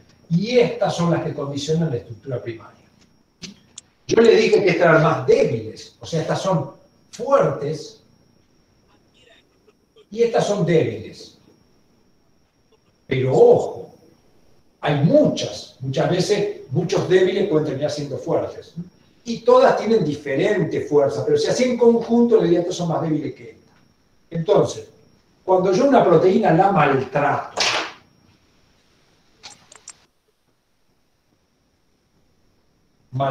una proteína, ¿qué quiere decir maltratar una proteína? Y hacer cosas que afecten sus estructuras y por lo tanto su función. ¿Cómo puedo maltratar una proteína? Por hidrólisis. Por hidrólisis. Desnaturalización. O por desnaturalización. Perfecto. Tengo dos mecanismos. ¿Y qué es esto? La hidrólisis es un mecanismo con el cual yo rompo la estructura primaria. Y al romper la primaria, desaparecen la secundaria, terciaria y cuaternaria. Y por supuesto que desaparece la función. Y es completamente irreversible, porque para volver a tener la estructura primaria, debería pasar nuevamente por el ribosoma, y eso no ocurre en los organismos vivos. No puedo una proteína que la hidrolicé resintetizarla. Si lo hago de nuevo, pero no la puedo hacer con eso. Entonces, el maltrato proteico, a través de la hidrólisis, que ocurre en nuestro organismo cuando ingiero alimento, ingiero proteínas de otra persona, en mi aparato digestivo hay enzimas que se encargan de hidrolizarla, romper esa proteína y darme los aminoácidos. Y también lo hago dentro de mi célula cuando una proteína no funciona más. Cuando una proteína dice, bueno, esta proteína no la necesito más, dentro de la célula hay un sistema que las hidroliza. Profe. En cambio, sí. Entonces solamente ataca a la estructura primaria. La hidrólisis ataca la primaria, pero como consecuencia rompe las otras estructuras, porque cuando los aminoácidos se suelten, ya queda todo suelto. Entonces, si yo estaba unido con otro aminoácido, asumo que me van a quedar dos aminoácidos, pero no me va a quedar la estructura armada. Porque en una parte del blanco, yo en el resumen me puse como que desorganiza la estructura, o sea que pierde las propiedades, las funciones, y como que no ataca uniones peptídicas y solo afecta a la estructura secundaria, terciaria y... No, eso es la desnaturalización. La desnaturalización, ¿qué hace? Ataca a estas, rompiéndolas. Entonces, cuando yo aplico la desnaturalización, no rompo la estructura primaria. Por ejemplo, cuando yo voy a comer un trozo de carne, que la mayor proporción de nutrientes son proteínas, si yo ese trozo de carne lo puse en la parrilla, mientras está arriba de la parrilla, le estoy aplicando elevada temperatura, y eso es uno de los factores de desnaturalización. Entonces, mientras la carne está arriba de la parrilla, se está desnaturalizando. ¿Qué quiere decir? Se están rompiendo algunas de estas fuerzas y como consecuencia la proteína empieza a perder su estructura secundaria, terciaria y cuaternaria. ¿Pierde el valor nutricional? No, para nada, eso lo vamos a estudiar en nutrición, porque el valor nutricional de una proteína depende de los aminoácidos que tenga, no de la proteína en sí. Yo necesito, para que la proteína tenga buen valor nutricional, necesito que tenga muchos aminoácidos esenciales. Entonces, cuando yo cocino un trozo de carne, por decir un trozo de carne, rompo la estructura secundaria, terciaria y cuaternaria. Eso hace que sea más fácil de digerir. ¿Por qué? Porque yo la proteína la despliego y entonces las enzimas las pueden cortar con mucha más facilidad. Y eso va a ocurrir luego en mi estómago y en mi intestino. En mi estómago y mi intestino las células producen enzimas que lo que van a ir es cortar las uniones peptídicas. Y cuando llegue al duodeno y al intestino delgado, ahí voy a tener al intestino delgado, o sea, al duodeno y al yeyuno, ahí voy a tener aminoácidos que van a ser absorbidos y después se van a distribuir por toda la célula. Entonces, a la hora de comer, mientras yo cocino desnaturalizo y mientras yo digiero hidrolizo. Cuando yo desnaturalizo solo rompo secundaria, terciaria y cuaternaria. ¿Por qué? Porque las uniones peptídicas no las pude tocar, porque el aumento de temperatura que yo puedo hacer no es suficiente para eso. Mientras que cuando entro en mi aparato digestivo, como ahí hay enzimas, se rompen las uniones peptídicas. Esto, para terminar, la desnaturalización, una de las formas es el aumento de temperatura. Otro es el descenso de pH. Si yo bajo el pH, desnaturalizo las proteínas. Ese es otro ejemplo. Y otro ejemplo es el aumento de la cantidad de sal, por ejemplo, o el aumento de la cantidad de azúcar. Es decir, cuando yo agrego sales o azúcar en gran cantidad, ahí también desnaturalizo las proteínas. Y esto es tremendamente importante, especialmente relacionado a la nutrición, porque la humanidad, desde antes de saber todas estas cosas, preservaba los alimentos. Por ejemplo, si en la antigüedad uno lograba cazar un animal, no tenía un freezer para guardar la carne, entonces tenía que guardar. ¿Y cómo hacía para guardarla? Era difícil. ¿Por qué? Porque cuando yo tengo un pedazo de carne, no solo me lo quiero comer yo, sino que se lo quieren comer todos los microorganismos que están en el aire. Entonces, ¿ahora qué hacemos? Bueno, yo tengo un pedazo de carne, lo meto en el freezer, entonces bajo la temperatura tanto que cualquier microorganismo que quiera ir a comerlo queda congelado y no lo puede comer. Pero en la antigüedad, ¿qué se hacía? Y una de las alternativas era cocinar. Si uno un pedazo de carne lo cocina y lo seca bastante bien, lo puede dejar sobre la mesa de la cocina y no le va a pasar absolutamente nada. Otra es disminuir el pH. Por ejemplo, si yo tengo verduras y las quiero guardar, las pongo con vinagre, las meto en un frasco y las guardo. ¿Qué va a pasar ahí? Las proteínas de mis alimentos se van a naturalizar, pero también se van a desnaturalizar las proteínas de los microorganismos que se quieran comer los pepinos que yo hice. Y entonces el microorganismo va a morir porque le mata las proteínas. O sea que el descenso de pH es una desnaturalización que se utiliza con fin de conservación. Lo mismo pasa con la sal, ¿no es cierto? Me regalaron un lindo jamón de cerdo y digo, ay, qué lindo, lo guardaría, pero no tengo freezer. ¿Qué hago? Lo pongo en sal. Al ponerlo en sal, desnaturalizo las proteínas del jamón y desnaturalizo también la proteína de cualquier microorganismo que quiera venir a comérselo. Va a quedar dentro de la sal y no va a poder hacer absolutamente nada. Profe. Lo mismo pasa con el azúcar, ¿no? Los dulces. Ahora los dulces nosotros los compramos, pero el dulce es un mecanismo que la humanidad utilizó para guardar alimentos de un año para el otro. Sí. Profe, también la sal porque saca todo el agua, ¿no? Del jamón. Claro, porque una de las cosas que hace es desnaturaliza, rompe estructura secundaria, terciaria y cuaternaria, y la sal y el azúcar básicamente lo que hacen es quitarle el agua que era necesario para que la proteína cumpliera su función. Una proteína que va a estar formada por aminoácidos va a poner en su superficie todos los aminoácidos que sean hidrofílicos, o todos los que puedan. Esos aminoácidos que están en la superficie interactúan con el agua y al interactuar con el agua quedan en estado soluble, en un estado óptimo de función. Cuando yo le pongo sal o azúcar, le quito el agua, y al quitarle el agua, esa proteína deja de tener función. Se desnaturalizó. En general, el efecto es distinto. La temperatura y el pH desnaturalizan por alteración de las fuerzas que mencionamos acá, mientras que en general la sal y el azúcar lo que deterioran son estas fuerzas, pero con respecto al agua que tengo afuera. Bueno, son 9:52, así que voy a ir preparándome para dejar el aula porque me recomendaron que vaya 5 minutos antes, vaya ya dejando el aula porque tiene que entrar otro profesor y el sistema si no se recarga. Entonces, creo que si no les quedó claro esto, vengan a la jerarquización del viernes que vuelvo a dar, porque digamos, lo que yo intentaba con esta clase es una sola cosa, que cuando ustedes apaguen la computadora, digan, las proteínas son importantes para el estudio de las ciencias médicas y el ejercicio de la profesión. Lo vi con el coronavirus por poner ese ejemplo, pero lo podría explicar con 750.000 ejemplos más desde el punto de vista de la farmacología, de la toxicología o de las enfermedades genéticas. Entonces, hay que poner la vista a las proteínas. ¿Me tengo que transformar en un super experto? No. Tengo que jerarquizar, tengo que saber que es importante, tengo que saber si hay tengo que tener presente que si hay una enfermedad, hay una o más proteínas que no están funcionando. Si administré un fármaco y el paciente mejoró en su estado de salud, quiere decir que había una proteína que estaba andando mal, o varias que estaban andando mal, y con ese fármaco interactué con la proteína y la logré encarrilar, haciéndola andar un poco mejor. Si tengo una persona que vive en algún lugar y está enfermándose por algo ambiental, porque una fábrica larga algo, o porque él come algo que tiene que, o porque el aire tiene algo, porque el agua tiene algo, hay alguna proteína que se está descomponiendo. Entonces, si yo a esa persona la traslado y esa persona comienza a andar bien de salud, quiere decir que le saqué esa interacción y esa proteína volvió a ser funcional. Entonces, nuestras proteínas pueden tener cambios.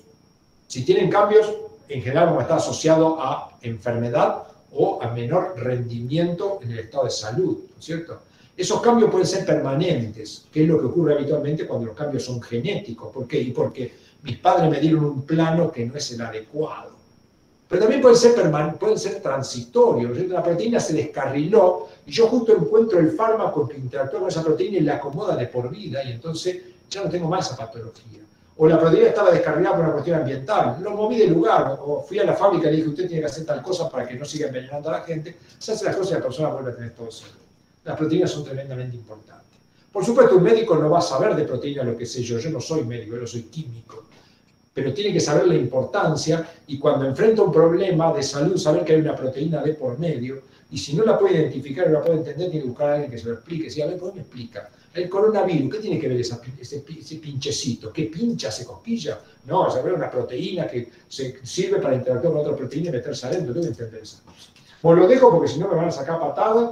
Ya tienen mi mail, Profe. está mi canal de YouTube, tienen también información, a veces alguna información, si me pueden rastrear, en nuestro laboratorio tiene un Instagram que es cuen-unr, que es el Instagram de nuestro laboratorio de investigación. Ahí pueden ingresar. Profe. Sí. ¿El viernes usted da otra clase de jerarquización o qué da? Sí, el viernes doy a las 8 una clase de jerarquización que seguro no va a ser igual que esta, porque yo en las clases normalmente busco cosas distintas para cada clase, pero la idea es que la clase del viernes, los alumnos al final de la clase puedan decir lo mismo que ustedes. Las proteínas son importantes. En la medicina las proteínas son importantes. No digo lo más importante porque hay cosas que son importantes, pero tan importantes como todas las otras que van a estudiar a lo largo de la carrera. Listo, Entonces, y es el mismo link, ¿no? ¿Cómo? Es el mismo link. El mismo, no sé si el mismo link, pero bueno, ustedes cuando entran deben tener en comunidad un lugar que dice clase de jerarquización, doctor Rigali, y cliquean ahí y entran. Supongo que es así. No sé, yo lo veo desde mi vista como docente, no sé si de alumno se ve igual que lo veo yo, pero ustedes como ingresaron hoy, el viernes van y van a encontrar una clase de jerarquización a las 8, la doy yo. En el aula de química está el enlace, claro, tiene que estar en el aula para el martes 8, a las 8 de la mañana que está la clase de química. Exactamente. Y aprovecho a hacer la propaganda. El sábado empieza un curso que dictamos en el CUEM, que es un curso, por supuesto, no obligatorio, no tiene ninguna obligatoriedad para la carrera, pero puede servirle. Se llama Grandes temas de la medicina en 15 minutos. Es un curso que organizamos algunos docentes que trabajamos en este centro, simplemente de apoyo, no lo toman solamente ustedes, lo toman alumnos de carrera de medicina de otros lados también. Lo que hace el desafío del docente es en 15 minutos explicar un gran tema de la medicina, como podría ser la síntesis de anticuerpos, o como podría ser la transcripción del ADN o la respuesta inmune. Eso es un curso que tiene 50 clases y que aborda grandes temas de la medicina. Por ahí si alguien quiere, son clases asincrónicas, o sea, van a estar durante toda una semana y tienen la propaganda acá. O sea, si lo quieren hacer, el curso es gratuito. En principio es libre y gratuito, lo puede cursar cualquier persona de cualquier parte del mundo. Ahora sí los dejo porque si no me van a echar. Hasta luego. Nada más. Que la pasen lindo. Muchas gracias, profe. Hasta luego. Hasta luego.